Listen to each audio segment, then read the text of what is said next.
The Man with the Twisted Lip.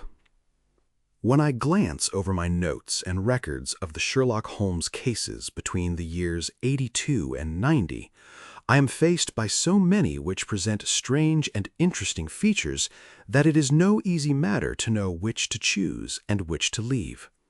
Some, however, have already gained publicity through the papers, and others have not offered a field for those peculiar qualities which my friend possessed in so high a degree, and which it is the object of these papers to illustrate.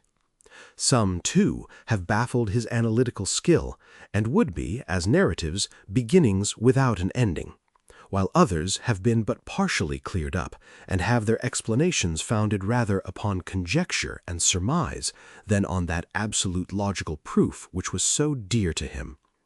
There is, however, one of these last, which was so remarkable in its details and so startling in its results, that I am tempted to give some account of it, in spite of the fact that there are points in connection with it which never have been, and probably never will be, entirely cleared up.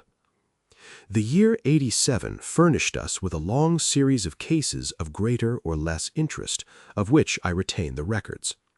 Among my headings under this 112 months, I find an account of the adventure of the Paradol Chamber, of the Amateur Mendicant Society, who held a luxurious club in the lower vault of a furniture warehouse, of the facts connected with the loss of the British bark Sophie Anderson, of the singular adventures of the Grice Pattersons in the island of Ufa, and finally of the Camberwell poisoning case. In the latter, as may be remembered, Sherlock Holmes was able by winding up the dead man's watch to prove that it had been wound up 2 hours before, and that therefore the deceased had gone to bed within that time, a deduction which was of the greatest importance in clearing up the case. All these I may sketch out at some future date, but none of them present such singular features as the strange train of circumstances which I have now taken up my pen to describe. It was in the latter days of September, and the equinoctial gales had set in with exceptional violence. All day the wind had screamed and the rain had beaten against the windows, so that even here in the heart of great handmade London we were forced to raise our minds for the instant from the routine of life and to recognize the presence of those great elemental forces which shriek at mankind through the bars of his civilization like untamed beasts in a cage. As evening drew in, the storm grew higher and louder, and the wind cried and sobbed like a child in the chimney. Sherlock Holmes sat moodily at one side of the fireplace, cross-indexing his records of crime, while I, at the other, was deep in one of Clark Russell's fine sea stories, until the howl of the gale from without seemed to blend with the text, and the splash of the rain to lengthen out into the long swash of the sea waves. My wife was on a visit to her mother's, and for a few days I was a dweller once more in my old quarters at Baker Street. "Why," said I, glancing up at my companion, "that was surely the bell. Who could come tonight? Some friend of yours, perhaps?" "Except yourself, I have none. I do not encourage visitors." "A client, then?" "If so, it is a serious case. Nothing less would bring a man out on such a day and at such an hour.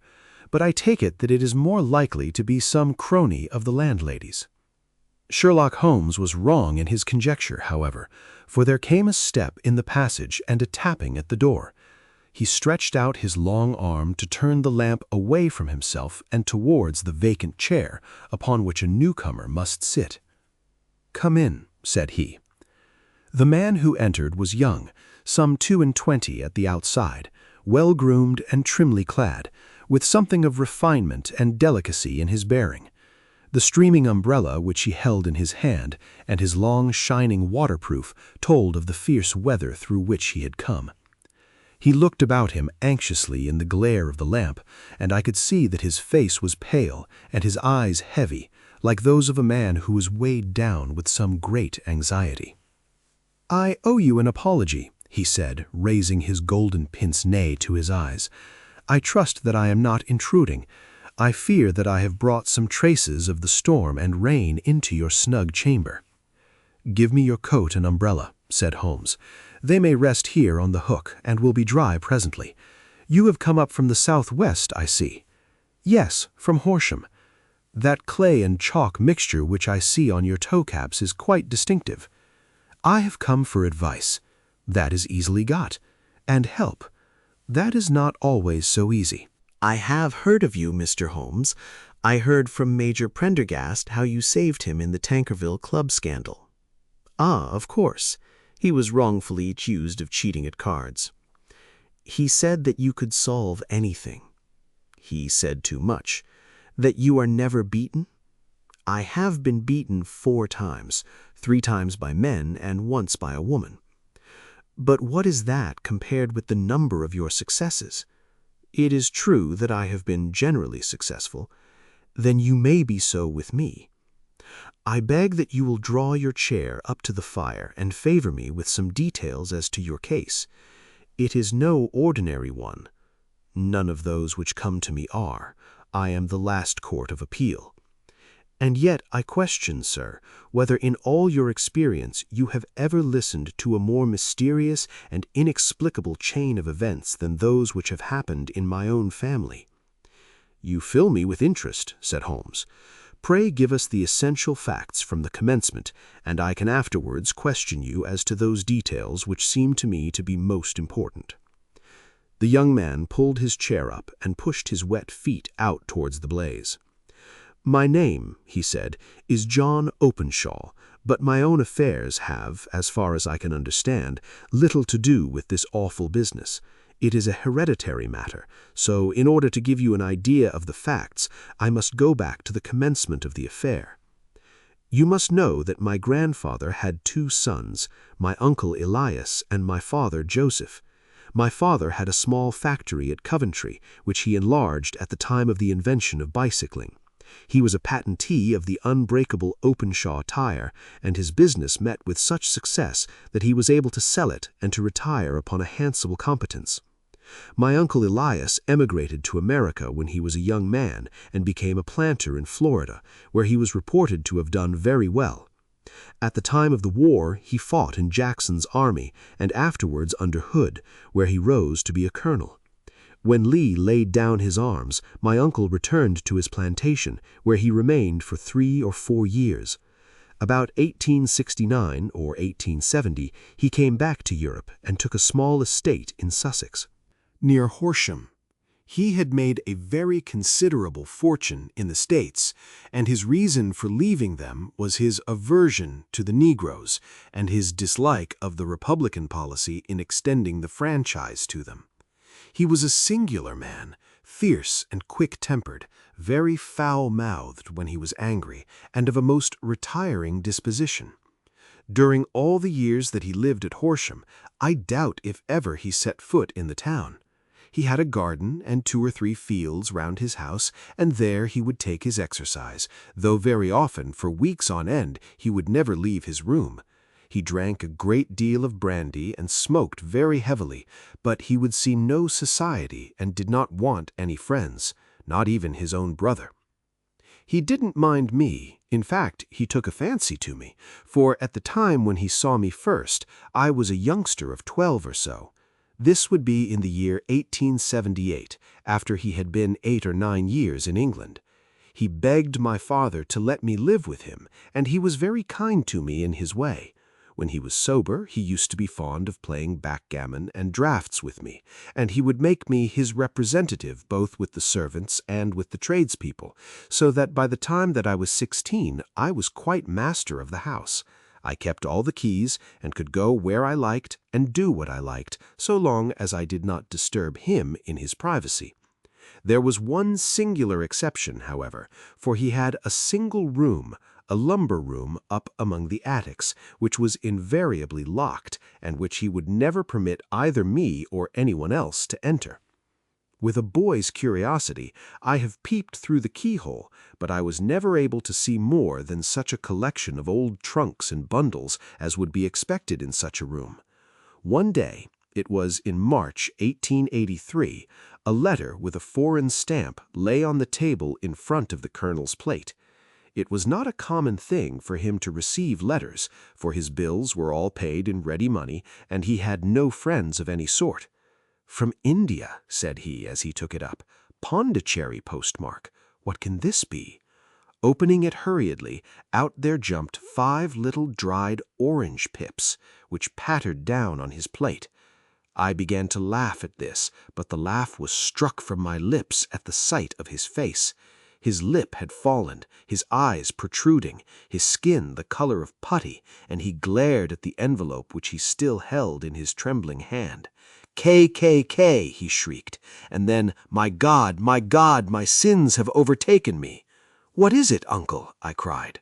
"Death," said he, and rising from the table he retired to his room, leaving me palpitating with horror. I took up the envelope and saw scrawled in red ink upon the inner flap, just above the gum, the letter K 3 times repeated. There was nothing else save the 5 dried pips.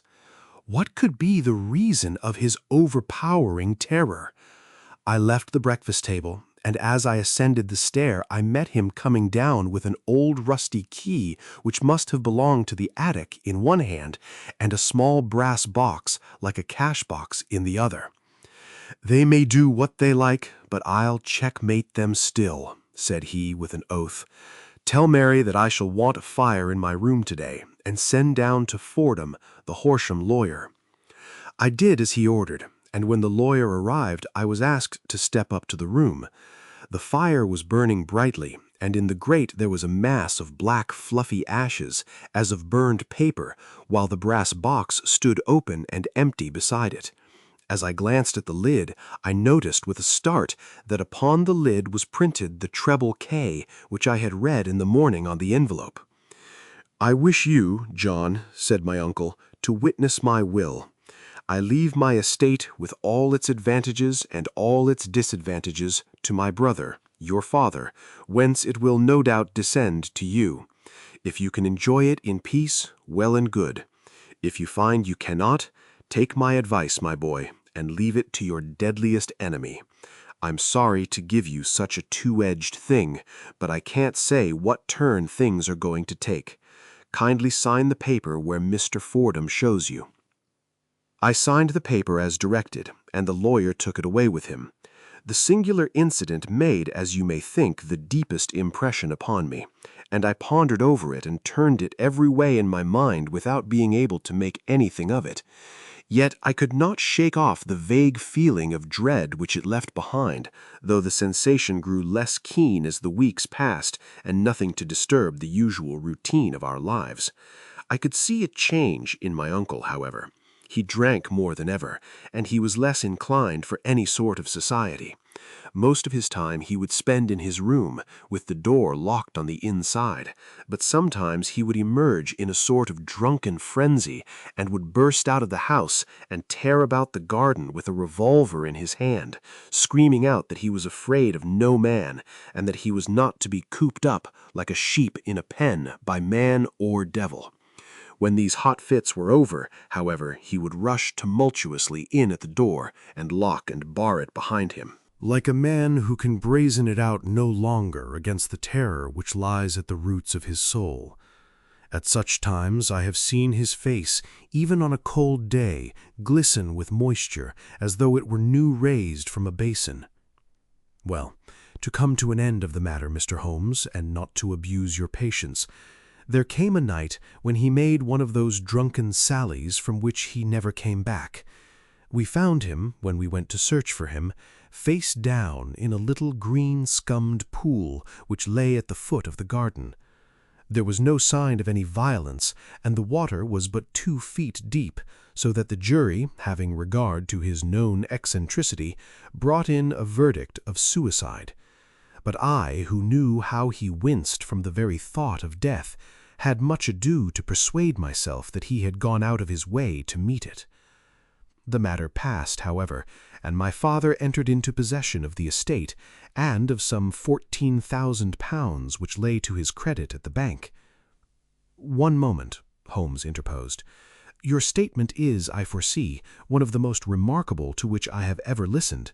Let me have the date of the reception by your uncle of the letter and the date of his supposed suicide." The letter arrived on March 10th, 1883.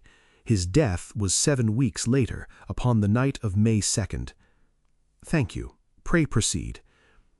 "When my father took over the Horsham property, he, at my request, made a careful examination of the attic, which had been always locked up. We found the brass box there, although its contents had been destroyed. On the inside of the cover was a paper label with the initials of K.K.K. repeated upon it, and letters, memoranda, receipts, and a register written beneath. These, we presume, indicated the nature of the papers which had been destroyed by Colonel Openshaw. For the rest, there was nothing of much importance in the attic save a great many scattered papers and notebooks bearing upon my uncle's life in America. Some of them were of the wartime, and showed that he had done his duty well, and had borne the repute of a brave soldier. Others were of a date during the reconstruction of the Southern States, and were mostly concerned with politics, for he had evidently taken a strong part in opposing the carpetbag politicians who had been sent down from the North. Well, it was the beginning of '84 when my father came to live at Horsham, and all went as well as possible with us until the January of '85. On the 4th day after the New Year, I heard my father give a sharp cry of surprise as we sat together at the breakfast table. There he was, sitting with a newly opened envelope in one hand and 5 dried orange pips in the outstretched palm of the other one. He had always laughed at what he called my cock and bull story about the colonel, but he looked very scared and puzzled now that the same thing had come upon himself. "Why, what on earth does this mean, John?" he stammered. My heart had turned to lead. "It is K.K.K., said I. He looked inside the envelope. "So it is," he cried. "Here are the very letters. But what is this written above them?" "Put the papers on the sundial," I read, peeping over his shoulder. "What papers? What sundial?" he asked. "The sundial in the garden. There is no other," said I. "But the papers must be those that are destroyed." "Pooh," said he, gripping hard at his courage. "We are in a civilized land here, and we can't have tomfoolery of this kind. Where does the thing come from?" "From Dundee," I answered, glancing at the postmark. "Some preposterous practical joke," said he. "What have I to do with sundials and papers? I shall take no notice of such nonsense." "I should certainly speak to the police," I said. "And be laughed at for my pains? Nothing of the sort." "Then let me do so." "No, I forbid you. I won't have a fuss made about such nonsense." It was in vain to argue with him, for he was a very obstinate man. I went about, however, with a heart which was full of forebodings. On the 3rd day of the coming of the letter, my father went from home to visit an old friend of his, Major Freebody, who was in command of one of the forts upon Portsdown Hill. I was glad that he should go, for it seemed to me that he was farther from danger when he was away from home. In that, however, I was in error. On the 2nd day of his absence, I received a telegram from the Major imploring me to come at once. My father had fallen over one of the deep chalk pits which abound in the neighborhood, and was lying senseless with a shattered skull. I hurried to him, but he passed away without having ever recovered his consciousness. He had, as it appears, been returning from Fareham in the twilight, and as the country was unknown to him and the chalk pit unfenced, the jury had no hesitation in bringing in a verdict of death from accidental causes.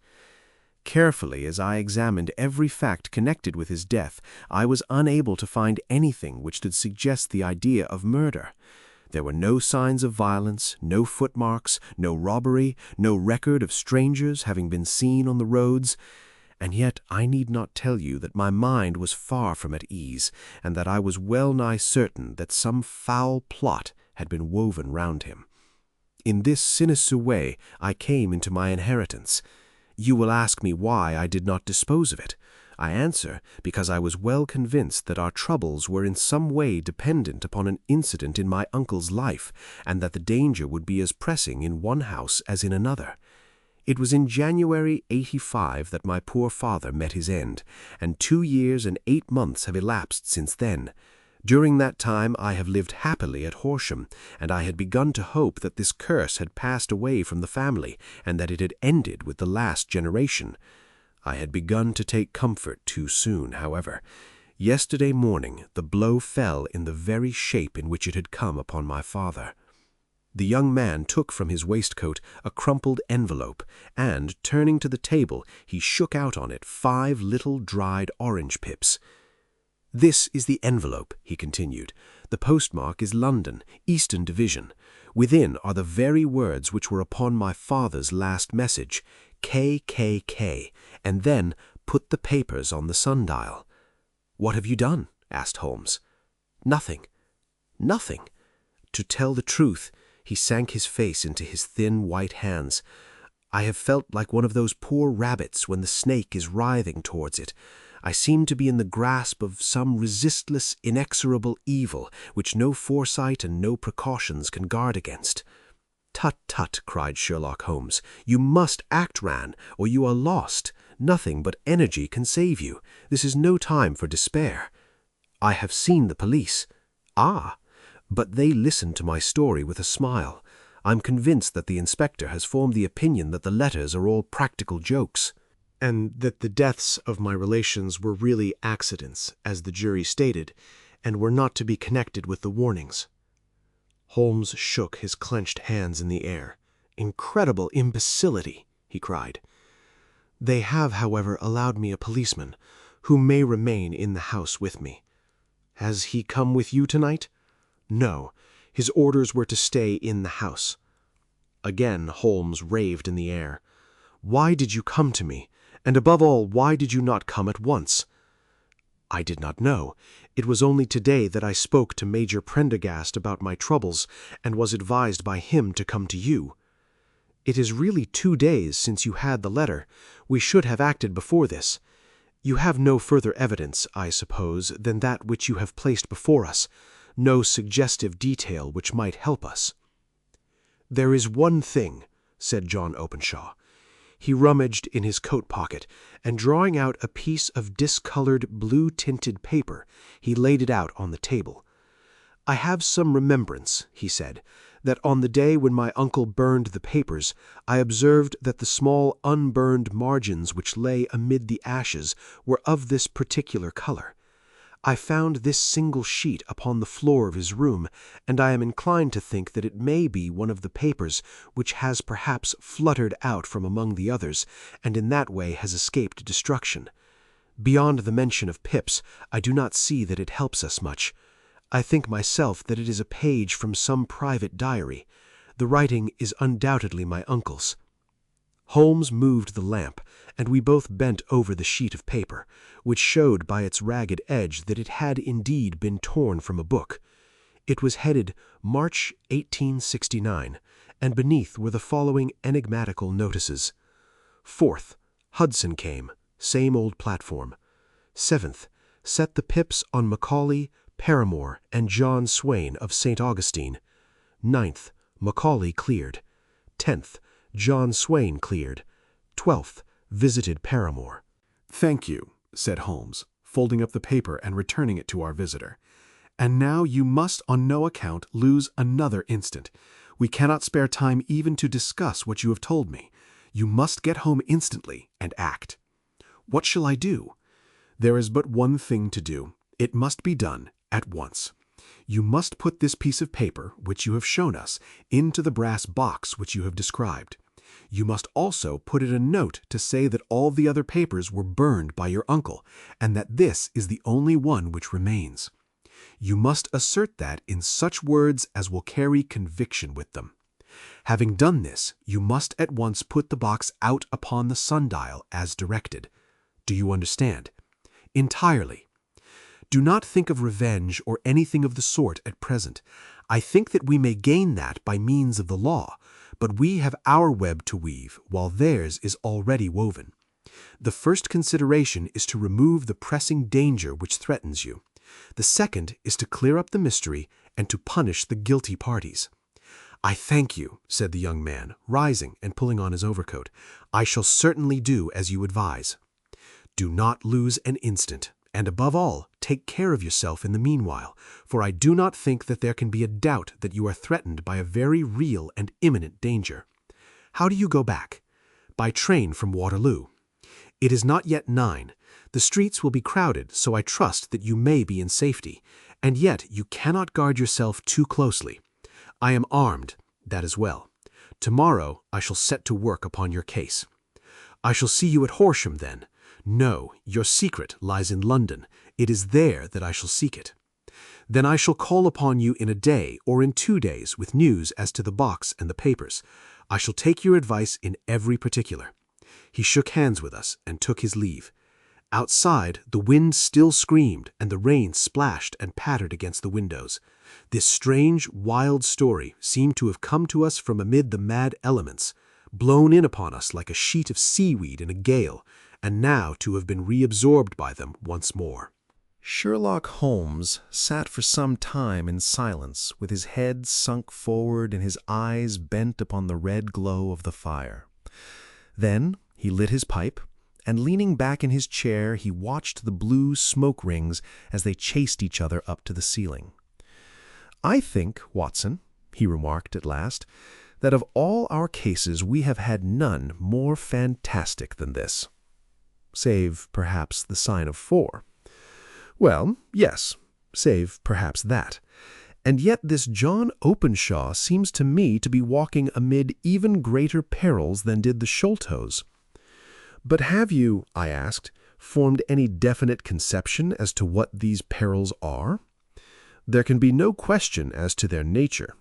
"Then what are they? Who is this K.K.K., and why does he pursue this unhappy family?" Sherlock Holmes closed his eyes and placed his elbows upon the arms of his chair with his fingertips together. "The ideal reasoner," he remarked, "would, when he had once been shown a single fact in all its bearings, deduce from it not only all the chain of events which led up to it, but also all the results which would follow from it. As Cuvier could correctly describe a whole animal by the contemplation of a single bone, so the observer who has thoroughly understood one link in a series of incidents should be able to accurately state all the other ones, both before and after. We have not yet grasped the results which the reason alone can attain to. Problems may be solved in the study which have baffled all those who have sought a solution by the aid of their senses. To carry the art, however, to its highest pitch, it is necessary that the reasoner should be able to utilize all the facts which have come to his knowledge, and this in itself implies, as you will readily see, a possession of all knowledge, which, even in these days of free education and encyclopedias, is a somewhat rare accomplishment. It is not so impossible, however, that a man should possess all knowledge which is likely to be useful to him in his work, and this I have endeavored in my case to do. If I remember rightly, you, on one occasion, in the early days of our friendship, defined my limits in a very precise fashion." "Yes," I answered, laughing. "It was a singular document. Philosophy, astronomy, and politics were marked at 0, I remember. Botany, variable. Geology, profound as regards the mud stains from any region within 50 miles of town. Chemistry, eccentric. Anatomy, unsystematic. Sensational literature, and crime. Records unique, violin player, boxer, swordsman, lawyer, and self-poisoner by cocaine and tobacco. Those, I think, were the main points of my analysis." Holmes grinned at the last item. "Well," he said, "I say now, as I said then, that a man should keep his little brain attic stocked with all the furniture that he is likely to use, and the rest he can put away in the lumber room of his library, where he can get it if he wants it. Now, for such a case as the one which has been submitted to us tonight, we need certainly to muster all our resources. Kindly hand me down the letter K of the American Encyclopedia, which stands upon the shelf beside you. Thank you. Now let us consider the situation and see what may be deduced from it. In the first place, we may start with a strong presumption that Colonel Openshaw had some very strong reason for leaving America. Men at his time of life do not change all their habits and exchange willingly the charming climate of Florida for the lonely life of an English provincial town. His extreme love of solitude in England suggests the idea that he was in fear of someone or something, so we may assume as a working hypothesis that it was fear of someone or something which drove him from America. As to what it was he feared, we can only deduce that by considering the formidable letters which were received by himself and his successors. Did you remark the postmarks of those letters? The first was from Pondicherry, the second from Dundee, and the third from London. From East London. What do you deduce from that? They are all seaports, that the writer was on board of a ship. Excellent. We have already a clue. There can be no doubt that the probability, the strong probability, is that the writer was on board of a ship. And now let us consider another point. In the case of Pondicherry, 7 weeks elapsed between the threat and its fulfillment. In Dundee, it was only some 3 or 4 days. Does that suggest anything? A greater distance to travel. But the letter had also a greater distance to come. Then I do not see the point.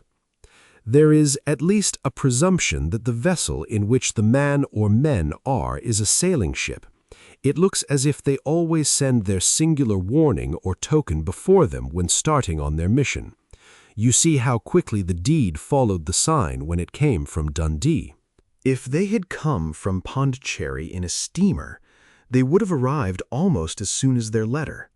But as a matter of fact, 7 weeks elapsed.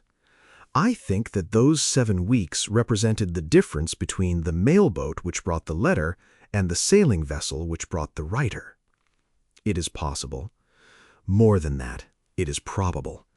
And now you see the deadly urgency of this new case and why I urged young Openshaw to caution. The blow has always fallen at the end of the time which it would take the senders to travel the distance, but this one comes from London, and therefore we cannot count on delay. Good God, I cried, what can it mean, this relentless persecution? The papers which Openshaw carried are obviously of vital importance to the person or persons in the sailing ship. I think that it is quite clear that there must be more than one of them.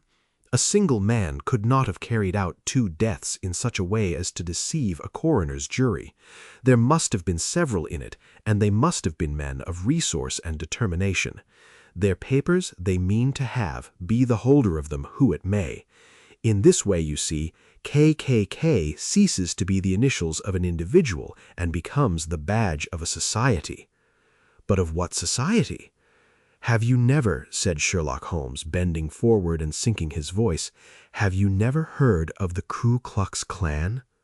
I never have. Holmes turned over the leaves of the book upon his knee.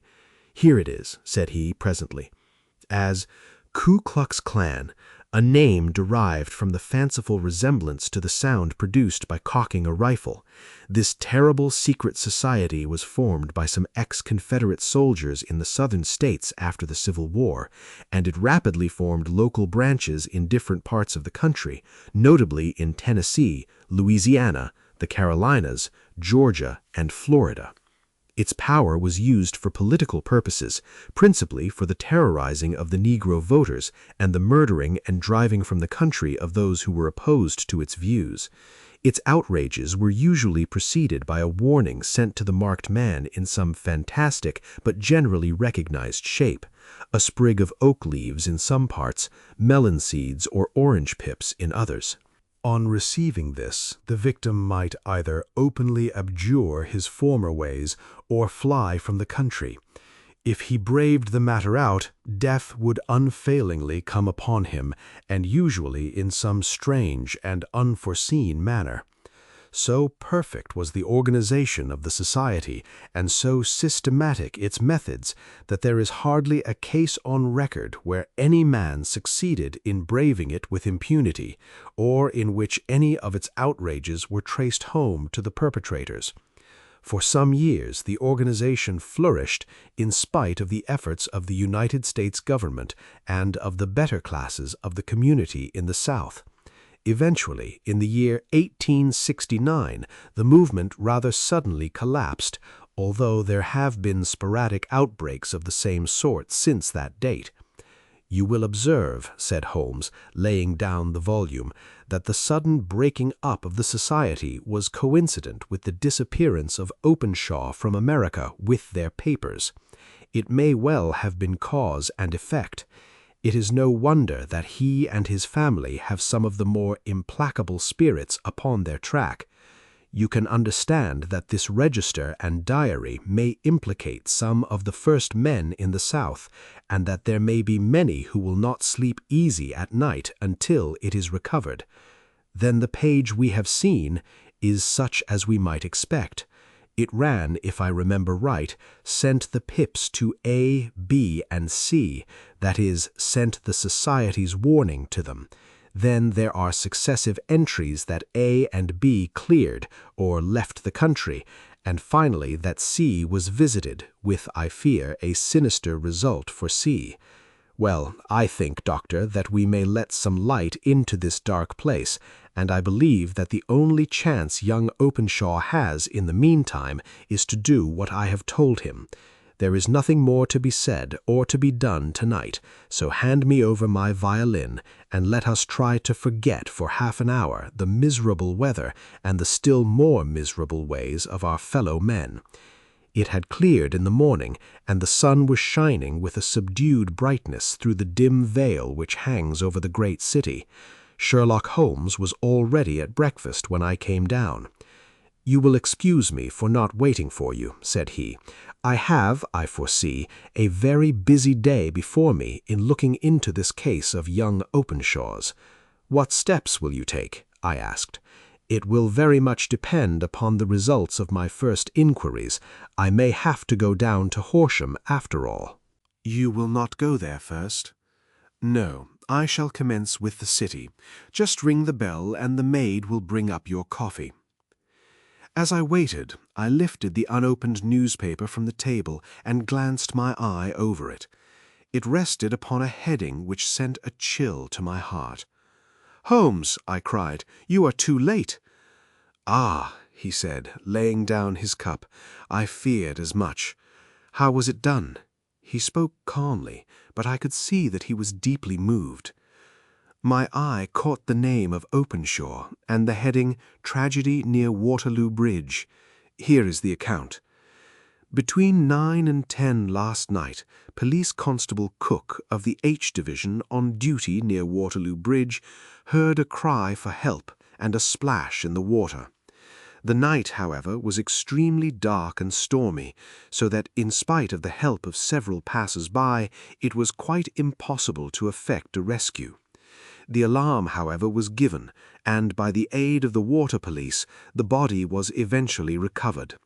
It proved to be that of a young gentleman whose name, as it appears from an envelope which was found in his pocket, was John Openshaw, and whose residence is near Horsham.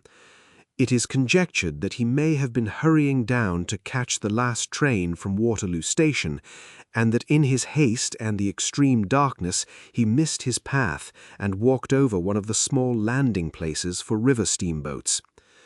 The body exhibited no traces of violence, and there can be no doubt that the deceased had been the victim of an unfortunate accident which should have the effect of calling the attention of the authorities to the condition of the riverside landing stages.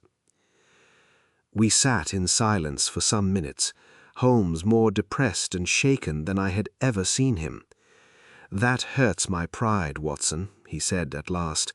"It is a petty feeling, no doubt, but it hurts my pride.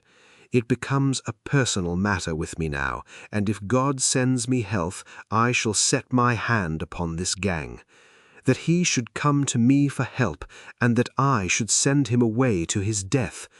He sprang from his chair and paced about the room in uncontrollable agitation, with a flush upon his sallow cheeks and a nervous clasping and unclasping of his long, thin hands. "They must be cunning devils," he exclaimed at last. "How could they have decoyed him down there?" The embankment is not on the direct line to the station. The bridge, no doubt, was too crowded, even on such a night, for their purpose. Well, Watson, we shall see who will win in the long run. I am going out now. To the police? No, I shall be my own police. When I have spun the web, they may take the flies, but not before. All day I was engaged in my professional work, and it was late in the evening before I returned to Baker Street. Sherlock Holmes had not come back yet. It was nearly 10 o'clock before he entered, looking pale and worn. He walked up to the sideboard, and tearing a piece of the loaf, he devoured it voraciously, washing it down with a long draught of water. "You are hungry," I remarked. "Starving. It had escaped my memory. I have had nothing since breakfast." "Nothing?" "Not a bite. I had no time to think of it." "And how have you succeeded?" "Well, you have a clue?" "I have them in the hollow of my hand. Young Openshaw shall not long remain unavenged. Why, Watson, let us put their own devilish trademark upon them. It is well thought of." "What do you mean?" He took an orange from the cupboard, and tearing it to pieces, he squeezed out the pips upon the table. Of these, he took 5 and thrust them into an envelope. On the inside of the flap, he wrote S.H. for J.O. Then he sealed it and addressed it to Captain James Calhoun, bark Lone Star, Savannah, Georgia. "That will await him when he enters port," said he, chuckling. "It may give him a sleepless night. He will find it as sure a precursor of his fate as Openshaw did before him." "And who is this Captain Calhoun?" "The leader of the gang. I shall have the others, but he first." "How did you trace it, then?" He took a large sheet of paper from his pocket, all covered with dates and names. I have spent the whole day over Lloyd's registers and files of the old papers, following the future career of every vessel which touched at Pondicherry in January and February in '83. There were 36 ships of fair tonnage which were reported there during those months. Of these, one, the Lone Star, instantly attracted my attention, since, although it was reported as having cleared from London, the name is that which is given to one of the states of the Union. Texas, I think. I was not and am not sure which, but I knew that the ship must have an American origin. What then? I searched the Dundee records, and when I found that the bark Lone Star was there in January '85, my suspicion became a certainty. I then inquired as to the vessels which lay at present in the port of London. Yes, the Lone Star had arrived here last week. I went down to the Albert Dock and found that she had been taken down the river by the early tide this morning, homeward bound to Savannah. I wired to Gravesend and learned that she had passed some time ago, and as the wind is easterly, I have no doubt that she is now past the Doodwins and not very far from the Isle of Wight. What will you do then? Oh, I have my hand upon him. He and the 2 mates are, as I learn, the only native-born Americans in the ship. The others are Finns and Germans. I know also that they were all 3 away from the ship last night. I had it from the stevedore who has been loading their cargo. By the time that their sailing ship reaches Savannah, the mail boat will have carried this letter, and the cable will have informed the police of Savannah that these 3 gentlemen are badly wanted here on a charge of murder. There is ever a flaw, however, in the best laid of human plans, and the murderers of John Openshaw were never to receive the orange pips which would show them that another, as cunning and as resolute as themselves, was upon their track. Very long and very severe were the equinoctial gales that year. We waited long for news of the Lone Star of Savannah, but none ever reached us. We did at last hear that somewhere far out in the Atlantic a shattered stern post of a boat was seen swinging in the trough of a wave with the letters L.S. carved upon it, and that is all which we shall ever know of the fate of the Lone Star. Fenchurch Street Mystery by Baroness Orczy. The man in the corner pushed aside his glass and leaned across the table. "Mysteries," he commented. "There is no such thing as a mystery in connection with any crime, provided intelligence is brought to bear upon its investigation." Very much astonished, Polly Burton looked over the top of her newspaper and fixed a pair of very severe, coldly inquiring brown eyes upon him. She had disapproved of the man from the instant when he shuffled across the shop and sat down opposite to her at the same marble-topped table which already held her large coffee, 3p, her roll and butter, 2p, and plate of tongue, 6p. Now, this particular corner, this very same table, that special view of the magnificent marble hall, known as the Norfolk Street branch of the Aerated Bread Company's depots, were Polly's own corner, table, and view.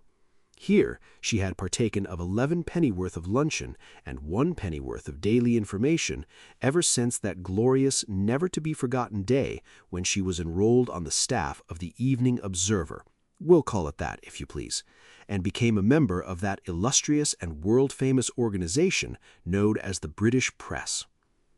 She was a personality, was Miss Burton of the Evening Observer.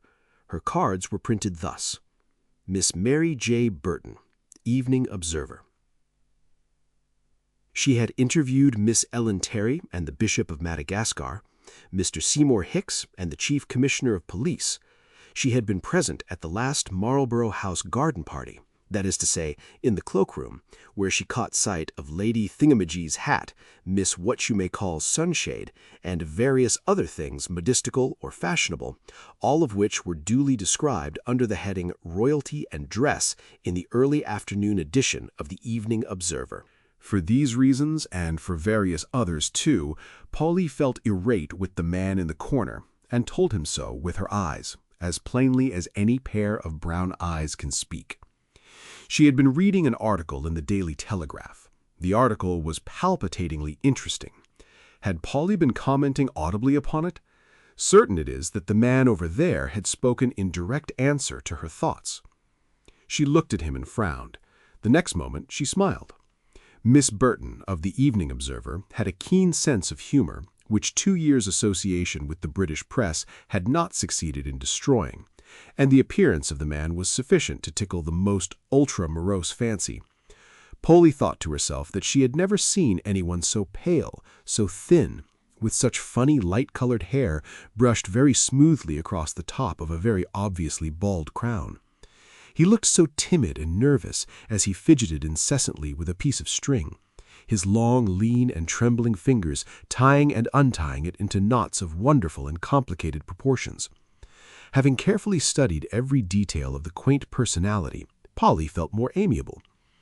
"And yet," she remarked, kindly but authoritatively, "this article in an otherwise well-informed journal will tell you that even within the last year, no fewer than 6 crimes have completely baffled the police, and the perpetrators of them are still at large." "Pardon me," he said gently. "I never for a moment ventured to suggest that there were no mysteries to the police. I merely remarked that there were none where intelligence was brought to bear upon the investigation of crime." "Not even in the Fenchurch Street mystery, I suppose?" she asked sarcastically. "Least of all in the so-called Fenchurch Street mystery," he replied quietly. Now, the Fenchurch Street mystery, as that extraordinary crime had been popularly called, had puzzled, as Polly well knew, the brains of every thinking man and woman for the last 12 months. It had puzzled her not inconsiderably. She had been interested, fascinated. She had studied the case, formed her own theories, thought about it all often and often, had even written 1 or 2 letters to the press on the subject, suggesting, arguing, hinting at possibilities and probabilities, adducing proofs which other amateur detectives were equally ready to refute. The attitude of that timid man in the corner, therefore, was peculiarly exasperating, and she retorted with sarcasm destined to completely annihilate her self-complacent interlocutor. What a pity it is in that case that you do not offer your priceless services to our misguided, though well-meaning police. Isn't it? He replied with perfect good humor. Well, for one thing, I doubt if they would accept them, and in the second place, my inclinations and my duty, were I to become an active member of the detective force, nearly always be in direct conflict. As often as not, my sympathies go to the criminal who is clever enough and astute enough to lead our entire police force by the nose. I don't know how much of the case you remember. It certainly, at first, began to even puzzle me. On the 12th of last December, a woman, poorly dressed but with an unmistakable air of having seen better days, gave information at Scotland Yard of the disappearance of her husband, William Kershaw, of no occupation and apparently of no fixed abode. She was accompanied by a friend, a fat, oily-looking German, and between them they told a tale that set the police immediately on the move. It appears that on the 10th of December, at about 3 o'clock in the afternoon, Karl Müller, the German, called on his friend William Kershaw for the purpose of collecting a small debt, some £10 or so, which the latter owed him. On arriving at the squalid lodging in Charlotte Street, Fitzroy Square, in a wild state of excitement, and his wife in tears, Müller attempted to state the object of his visit, but Kershaw, with wild gestures, waved him aside, and in his own words flabbergasted him by asking him point-blank for another loan of £2, which sum, he declared, would be the means of a speedy fortune for himself and the friend who would help him in his need. After a quarter of an hour spent in obscure hints, Kershaw, finding the cautious German obdurate, decided to let him into the secret plan, which he averred would place thousands into their hands. Instinctively, Polly had put down her paper. The mild stranger, with his nervous air and timid, watery eyes, had a peculiar way of telling his tale, which somehow fascinated her. I don't know if you remember the story which the German told to the police and which was corroborated in every detail by the wife or widow. Briefly, it was this. 30 years previously, Kershaw, then 20 years of age and medical student at one of the London hospitals, had a chum named Barker, with whom he roomed together with another. The latter, so it appears, brought home one evening a very considerable sum of money which he had won on the turf, and the following morning he was found murdered in his bed. Kershaw, fortunately for himself, was able to prove a conclusive alibi. He had spent the night on duty at the hospital. As for Barker, he had disappeared, that is to say, as far as the police were concerned, but not as far as the watchful eyes of his friend Kershaw were able to spy, at least so the latter said. Barker, very cleverly, contrived to get away out of the country, and after sundry vicissitudes, finally settled down at Vladivostok in eastern Siberia, where, under the assumed name of Smethurst, he built up an enormous fortune by trading in furs. Now, mind you, everyone knows Smethurst, the Siberian millionaire. Kershaw's story that he had once been called Barker and had committed a murder 30 years ago was never proven, was it? I'm merely telling you what Kershaw said to his friend the German and to his wife on that memorable afternoon of December 10th. According to him, Smethurst had made one gigantic mistake in his clever career. He had on 4 occasions written to his late friend William Kershaw.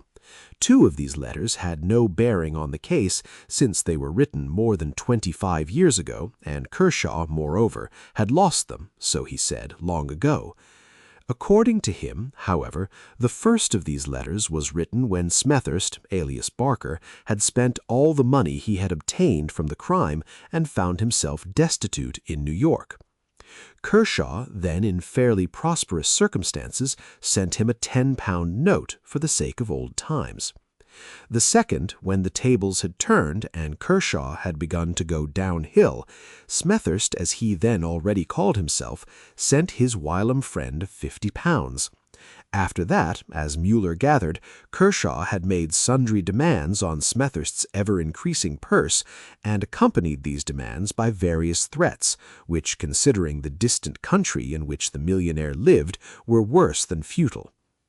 But now the climax had come, and Kershaw, after a final moment of hesitation, handed over to his German friend the 2 last letters purporting to have been written by Smethurst, and which, if you remember, played such an important part in this mysterious story of this extraordinary crime. "I have a copy of both these letters here," added the man in the corner, as he took out a piece of paper from a very worn-out poot-book, and, unfolding it very deliberately, he began to read. "Sir, your preposterous demands for money are wholly unwarranted. I have already helped you quite as much as you deserve. However, for the sake of old times, and because you once helped me when I was in a terrible difficulty, I am willing to once more let you impose upon my good nature. A friend of mine here, a Russian merchant to whom I have sold my business, starts in a few days for an extended tour to many European and Asiatic ports in his yacht, and has invited me to accompany him as far as England. Being tired of foreign parts and desirous of seeing the old country again after 30 years' absence, I have decided to accept his invitation. I do not know when we may actually be in Europe, but I promise you that as soon as we touch a suitable port, I will write to you again, making an appointment for you to see me in London. But remember that if your demands are too preposterous, I will not for a moment listen to them, and that I am the last man in the world to submit to persistent and unwarrantable blackmail. I am, sir, yours truly, Francis Smethurst." "The second letter was dated from Southampton," continued the old man in the corner calmly, "and, curiously enough, was the only letter which Kershaw professed to have received from Smethurst, of which he had kept the envelope and which was dated. It was quite brief," he added, referring once more to his piece of paper.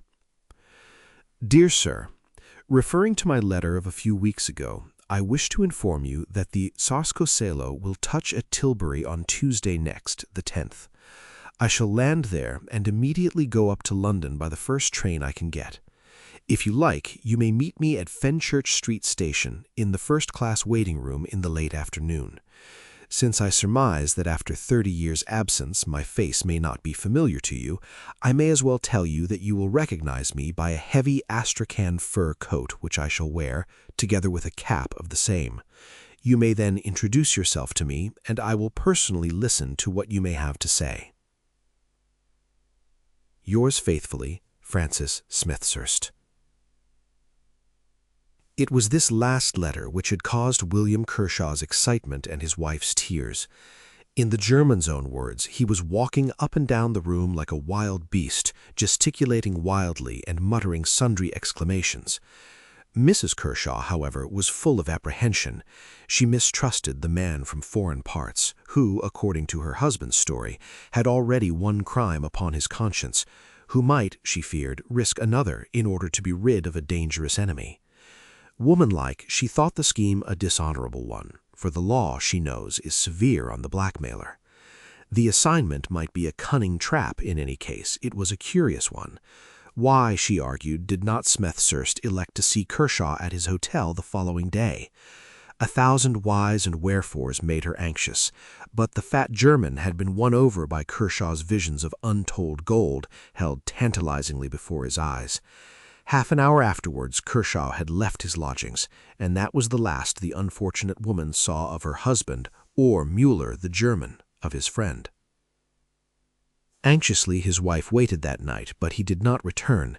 The next day she seems to have spent in making purposeless and futile inquiries about the neighborhood of Fenchurch Street, and on the 12th she went to Scotland Yard, gave what particulars she knew, and placed in the hands of the police the 2 letters written by Smethurst. Chapter 2. A Millionaire in the Dock. The man in the corner had finished his glass of milk. His watery blue eyes looked across at Miss Polly Burton's eager little face, from which all traces of severity had now been chased away by an obvious and intense excitement. It was only on the 31st that a body decomposed past all recognition was found by two lightermen in the bottom of a disused barge. She had been, at one time, moored at the foot of one of those dark flights of steps which led down between tall warehouses to the river in the East End of London. I have a photograph of the place here, he added, selecting one out of his pocket and placing it before Polly. The actual barge, you see, had already been removed when I took this snapshot, but you will realize what a perfect place this alley is for the purpose of one man cutting another's throat in comfort and without fear of detection. The body, as I said, was decomposed beyond all recognition. It had probably been there 11 days, but sundry articles such as a silver ring and a tie pin were recognizable and were identified by Mrs. Kershaw as belonging to her husband. She, of course, was loud in denouncing Smethurst, and the police had, no doubt, a very strong case against him. For 2 days after the discovery of the body in the barge, the Siberian millionaire, as he was already popularly called by enterprising interviewers, was arrested in his luxurious suite of rooms at the Hotel Cecil. To confess the truth, at this point I was not a little puzzled. Mrs. Kershaw's story and Smethurst's letters had both made their way into the papers, and following my usual method, mind you, I am only an amateur, I tried to reason out a case for the love of the thing. I sought about for a motive for the crime which the police declared Smethurst had committed. To effectually get rid of a dangerous blackmailer was the generally accepted theory. Well, did it ever strike you how paltry that motive really was? Miss Polly had to confess, however, that it had never struck her in that light. Surely a man who had succeeded in building up an immense fortune by his own individual efforts was not the sort of fool to believe that he had anything to fear from a man like Kershaw. He must have known that Kershaw held no damning proof against him, not enough to hang him anyway. "Have you seen Smethurst?" he added, as he once more fumbled in his pocketbook. Polly replied that she had seen Smethurst's picture in the illustrated papers at the time. Then he added, placing a small photograph before her, "What strikes you most about the face?" "Well, I think its strange, astonished expression due to the total absence of eyebrows and the funny, foreign cut of the hair. So close that it almost looks as if it had been shaved. Exactly. That is what struck me most when I elbowed my way into the court that morning and first caught sight of the millionaire in the dock. He was a tall, soldierly-looking man, upright in stature, his face very bronzed and tanned. He wore neither mustache nor beard. His hair was cropped quite close to his head, like a Frenchman's. But of course, what was so very remarkable about him was that total absence of eyebrows and even eyelashes, which gave the face such a peculiar appearance. As you say, a perpetually astonished look. He seemed, however, wonderfully calm. He had been accommodated with a chair in the dock, being a millionaire, and chatted pleasantly with his lawyer, Sir Arthur Inglewood, in the intervals between the callings of the several witnesses for the prosecution, whilst during the examination of these witnesses he sat quite placidly with his head shaded by his hand. Mueller and Mrs. Kershaw repeated the story which they had already told to the police. "I think you said that you were not able, owing to pressure of work, to go to the court that day and hear the case? So perhaps you have no recollection of Mrs. Kershaw? No? Ah, well, here is a snapshot I managed to get of her once. That is her, exactly as she stood in the box, overdressed in elaborate crepe, with a bonnet which once had contained pink roses and to which a remnant of pink petals still clung obtrusively amidst the deep black. She would not look at the prisoner, and turned her head resolutely towards the magistrate. I fancy she had been fond of that vagabond husband of hers. An enormous wedding ring encircled her finger, and that, too, was swathed in black. She firmly believed that Kershaw's murderer sat there in the dock, and literally flaunted her grief before him. I was indescribably sorry for her. As for Mueller, he was just fat, oily, pompous, conscious of his own importance as a witness. Big, fat fingers gripped the 2 incriminating letters which he had identified. They were his passports, as it were, to a delightful land of importance and notoriety. Sir Arthur Inglewood, I think, disappointed him by stating that he had no questions to ask of him. Mueller had been brimful of answers, ready with the most perfect indictment, the most elaborate accusations against the bloated millionaire who had decoyed his dear friend Kershaw and murdered him in heaven knows what an out-of-the-way corner of the East End. After this, however, the excitement grew apace. Mueller had been dismissed and had retired from the court altogether, leading away Mrs. Kershaw, who had completely broken down. Constable D21 was giving evidence as to the arrest in the meantime. The prisoner, he said, had seemed completely taken by surprise, not understanding the cause or history of the accusation against him. However, when put in full possession of the facts, and realizing, no doubt, the absolute futility of any resistance, he had quietly enough followed the constable into the cab. No one at the fashionable and crowded Hotel Cecil had even suspected that anything unusual had occurred. Then a gigantic sigh of expectancy came from every one of the spectators. The fun was about to begin. James Buckland, a porter at Fenchurch Street Railway Station, had just sworn to tell all the truth, etc. After all, it did not amount to much. He said that at 6 o'clock in the afternoon of December 10th, in the midst of one of the densest fogs he ever remembers, the 6.5 from Tilbury steamed into the station, being just about an hour late. He was on the arrival platform and was hailed by a passenger in a first-class carriage. He could see very little of him beyond an enormous black fur coat and a traveling cap of fur also. The passenger had a quantity of luggage, all marked F.S., and he directed James Buckland to place it all upon a four-wheeled cab, with the exception of a small handbag which he carried himself. Having seen that all his luggage was safely bestowed, the stranger in the fur coat paid the porter, and, telling the cabby to wait until he returned, he walked away in the direction of the waiting rooms, still carrying his small handbag. "I stayed for a bit," added James Buckland, "talking to the driver about the fog and that. Then I went about my business, seeing that the local from Southend had been signalled." The prosecution insisted most strongly upon the hour when the stranger in the fur coat, having seen to his luggage, walked away towards the waiting rooms. The porter was emphatic. It was not a minute later than 6:15, he averred. Sir Arthur Inglewood still had no questions to ask, and Mr. Francis Smethurst in the crowded, stuffy court had calmly dropped to sleep. The next witness, Constable Thomas Taylor, had noticed a shabbily dressed individual with shaggy hair and beard loafing about the station and waiting rooms in the afternoon of December 10th. He seemed to be watching the arrival platform of the Tilbury and Southend trains. Two separate and independent witnesses, cleverly unearthed by the police, had seen this same shabbily dressed individual stroll into the first-class waiting room at about 6:15 on Wednesday, December the 10th, and go straight up to a gentleman in a heavy fur coat and cap who had also just come into the room. The two talked together for a while. No one heard what they said, but presently they walked off together. No one seemed to know in which direction. Francis Smethurst was rousing himself from his apathy. He whispered to his lawyer, who nodded with a bland smile of encouragement. The employees of the Hotel Cecil gave evidence as to the arrival of Mr. Smethurst at about 9:30 p.m. on Wednesday, December the 10th, in a cab with a quantity of luggage, and this closed the case for the prosecution. Everybody in that court already saw Smethurst mounting the gallows. It was uninterested curiosity which caused the elegant audience to wait and hear what Sir Arthur Inglewood had to say. He, of course, is the most fashionable man in the law at the present moment. His lolling attitudes, his drawling speech, are quite the rage and imitated by the gilded youth of society.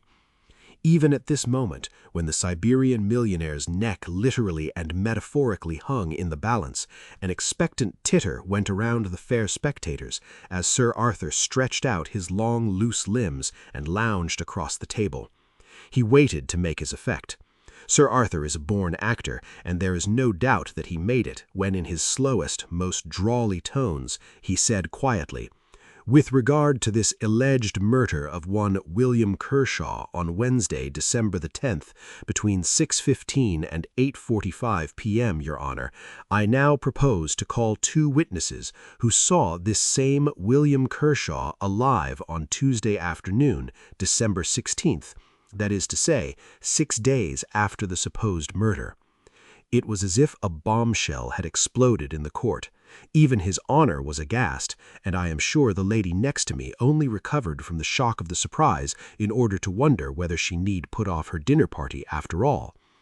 As for me, added the man in the corner, with that strange mixture of nervousness and self-complacency that had set Miss Polly Burton wondering, well, you see, I had made up my mind long ago where the hitch lay in this particular case, and I was not so surprised as some of the others.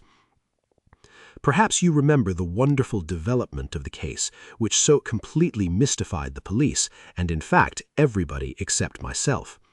Torriani and a waiter at his hotel in the Commercial Road both deposed that at about 3:30 p.m. on Wednesday, December the 10th, a shabbily dressed individual lolled into the coffee room and ordered some tea.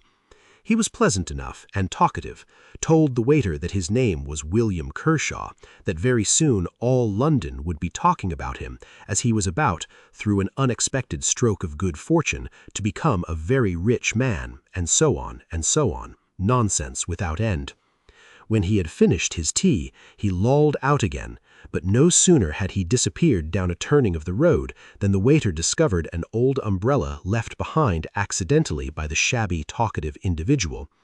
As is the custom in his highly respectable restaurant, Signor Torriani put the umbrella carefully away in his office on the chance of his customer calling to claim it when he had discovered his loss. And sure enough, nearly a week later, on Tuesday, the 16th, at about 1 p.m., the same shabbily dressed individual called and asked for his umbrella. He had some lunch and chatted once again to the waiter. Signor Torriani and the waiter gave a description of William Kershaw which coincided exactly with that given by Mrs. Kershaw of her husband. Oddly enough, he seemed to be a very absent-minded sort of person, for on this second occasion, no sooner had he left than the waiter found a pocket-book in the coffee-room underneath the table. It contained sundry letters and bills, all addressed to William Kershaw. This pocketbook was produced, and Karl Müller, who had returned to the court, easily identified it as having belonged to his dear and lamented friend, William. This was the first blow to the case against the accused. It was a pretty stiff one, you will admit. Already it had begun to collapse like a house of cards. Still, there was the assignation and the undisputed meeting between Smethurst and Kershaw, and those 2.5 hours of a foggy evening to satisfactorily account for. The man in the corner made a long pause, keeping the girl on tenterhooks. He had fidgeted with his bit of string till there was not an inch of it free from the most complicated and elaborate knots. "I assure you," he resumed at last, "that at that very moment the whole mystery was, to me, as clear as daylight. I only marveled how His Honor could waste his time and mine by putting what he thought were searching questions to the accused relating to his past.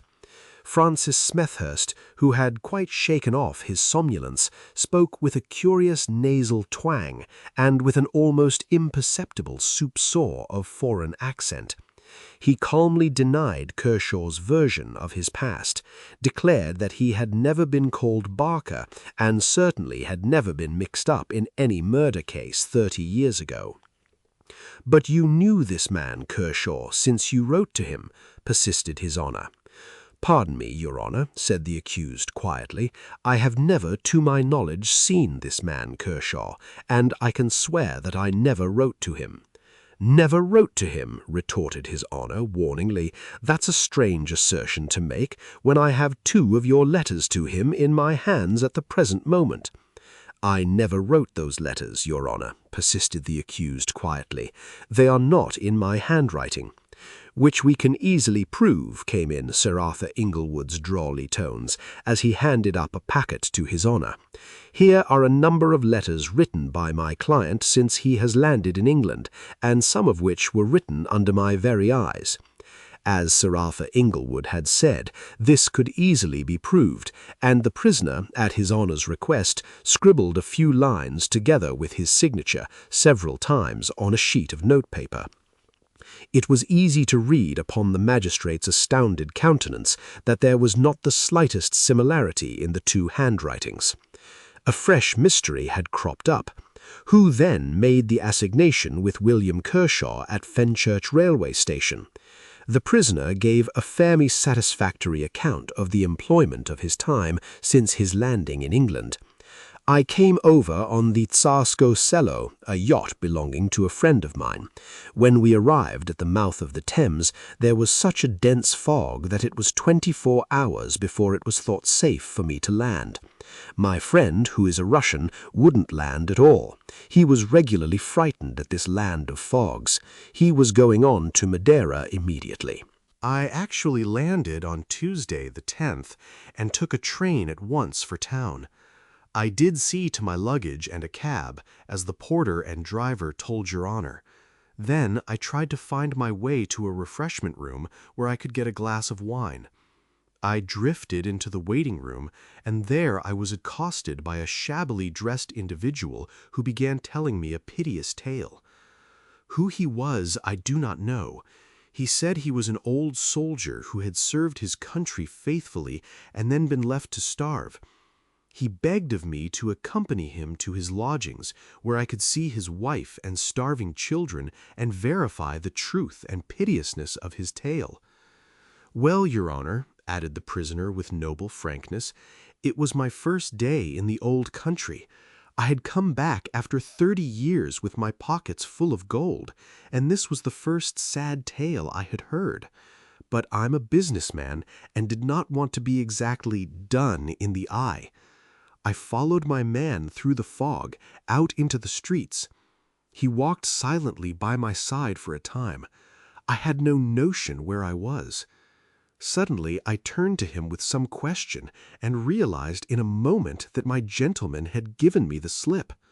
Finding probably that I would not part with my money until I had seen the starving wife and children, he left me to my fate and went in search of more willing bait. The place where I found myself was dismal and deserted. I could see no trace of cab or omnibus.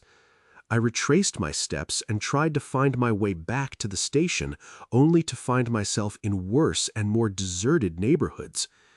I became hopelessly lost and fogged. I don't wonder that 2.5 hours elapsed while I thus wandered on in the dark and deserted streets. My sole astonishment is that I ever found the station at all that night, or rather close to it a policeman who showed me the way. But how do you account for Kershaw knowing all your movements, and his knowing the exact date of your arrival in England? How do you account for these 2 letters, in fact? I cannot account for it or them, Your Honor, replied the prisoner quietly. I have proved to you, have I not, that I never wrote those letters, and that the man, Kershaw is his name, was not murdered by me. Can you tell me of anyone here or abroad who might have heard of your movements and of the date of your arrival? My late employees at Vladivostok of course knew of my departure, but none of them could have written these letters since none of them know a word of English. Then you can throw no light on these mysterious letters? You cannot help the police in any way towards the clearing up of this strange affair? The affair is as mysterious to me as to Your Honor and to the police of this country. Francis Smethurst was discharged, of course. There was no semblance of evidence against him sufficient to commit him for trial.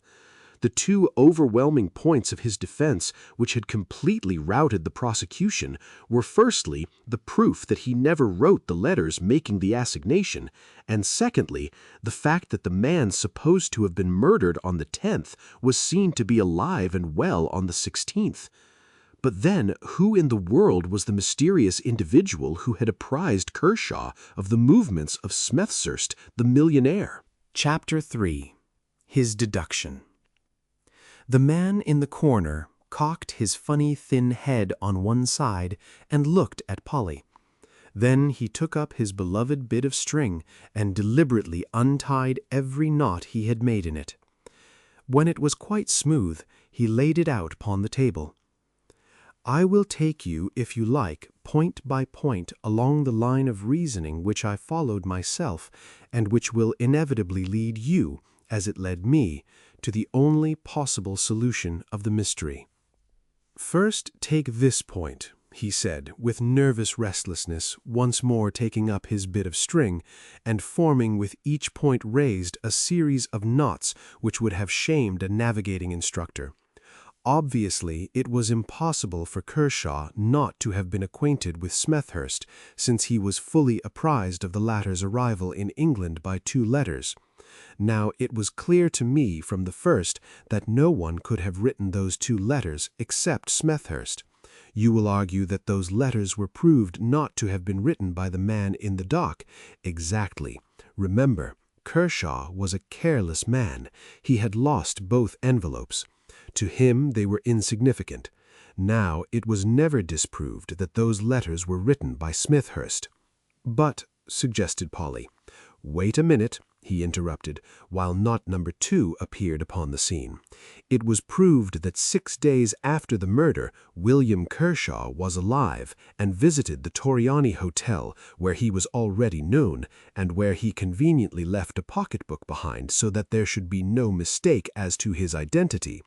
But it was never questioned where Mr. Francis Smethurst, the millionaire, happened to spend that very same afternoon." "Surely you don't mean," gasped the girl. "One moment, please," he added triumphantly. "How did it come about that the landlord of the Torriani Hotel was brought into court at all? How did Sir Arthur Inglewood, or rather his client, know that William Kershaw, on those 2 memorable occasions, visited the hotel, and that its landlord could bring such convincing evidence forward that would forever exonerate the millionaire from the imputation of murder? Surely, I argued, the usual means, the police. The police had kept the whole affair very dark until the arrest at the Hotel Cecil. They did not put into the papers the usual, 'if anyone happens to know of the whereabouts,' etc., etc. Had the landlord of that hotel heard of the disappearance of Kershaw through the usual channels, he would have put himself in communication with the police. Sir Arthur Inglewood produced him. How did Sir Arthur Inglewood come on his track? Surely you don't mean—" "Point number 4, he resumed imperturbably. "Mrs. Kershaw was never requested to produce a specimen of her husband's handwriting. Why? Because the police, clever as you say they are, never started on the right tack. They believed William Kershaw to have been murdered. They looked for William Kershaw. On December 31st, what was presumed to be the body of William Kershaw was found by 2 lightermen. I have shown you a photograph of the place where it was found. Dark and deserted it is in all conscience, is it not? Just the place where a bully and a coward would decoy an unsuspecting stranger, murder him first, then rob him of his valuables, his papers, his very identity, and leave him there to rot. The body was found in a disused barge, which had been moored some time against the wall at the foot of these steps. It was in the last stages of decomposition and of course could not be identified, but the police would have it that it was the body of William Kershaw. It never entered their heads that it was the body of Francis Smethurst, and William Kershaw was his murderer. Ah, it was cleverly, artistically conceived.